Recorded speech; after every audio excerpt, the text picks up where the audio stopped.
Hello and welcome to another episode of A Fresh Perspective here on Heavenward Thinking. Today we're continuing our journey through the book of Romans in chapter 3, starting in verse 9 and going all the way through verse 20. So I'll read and we'll get right into it. What shall we conclude then? Do we have any advantage?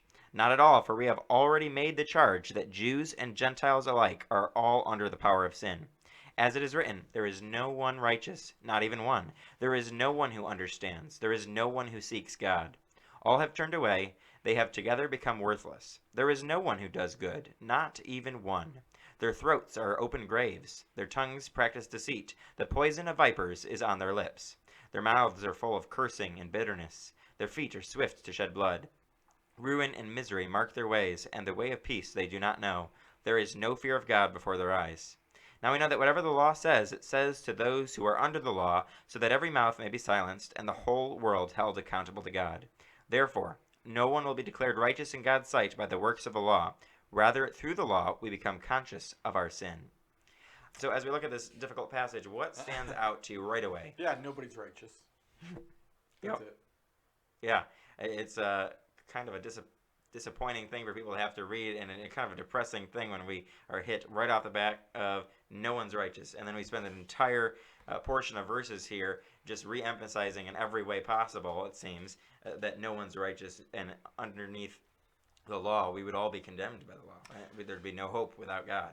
Yeah, when you skip to the end where it says the whole world may be held accountable to God, that's the concept. The concept is nobody's going to be able to stand in front of God and say, "Hey, I got it all together. Hey, I did this on my own. Hey, I did this without Jesus." Right? That's the end game, is to even the playing field. Right? I love verse, I think it's 10 there, but I can't read, or maybe it's 19. Now we know that whatever the law says, it speaks to those who are under the law, so that every mouth may be stopped. Right?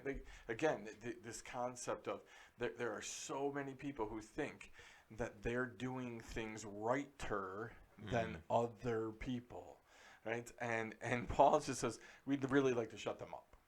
Yeah, I think that verse in 19 is one I have highlighted in my own Bible, and it's something that speaks to me, the whole being accountable to God and our self-righteousness really being silenced. The whole idea of, like you said, we're accountable to God, and we are not better than any other person. We are all sinners. This whole thing shows you might think you have it all together. You might think you're the perfect Christian, or that you're better than other Christians.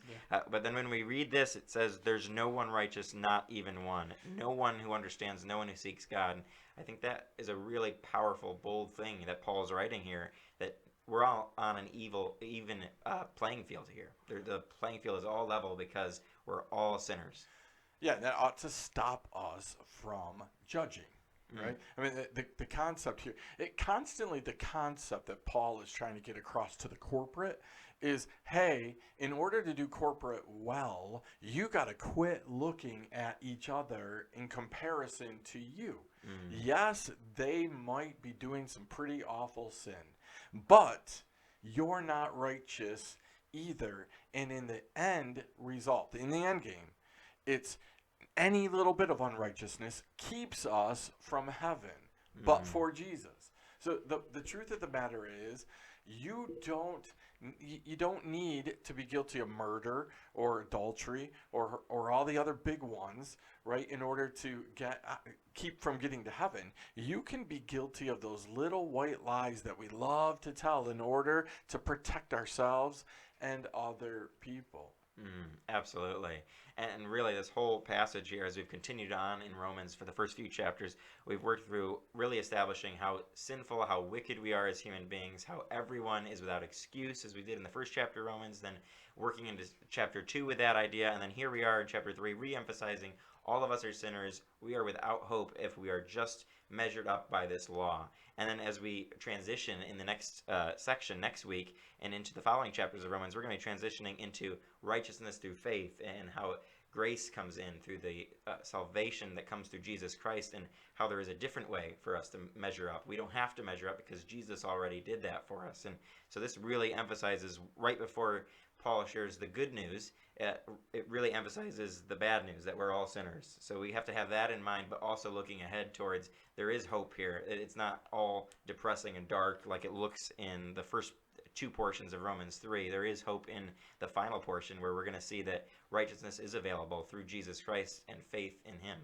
Yeah, that's the whole point. The whole point here is that Paul has to create a need for Jesus. And the truth of the matter is, it's the same thing that we need today in our churches. We literally have people sitting in church today who really, truly believe that they don't have a need for Jesus. Right? They can't figure out, think through anything that they did wrong, right? Well, that's where Jesus ran into that, right, with the rich young ruler. And what he says to the rich young ruler is, hey, I guess I have to prove that you have a need for me, and that is go sell all of your possessions and follow me.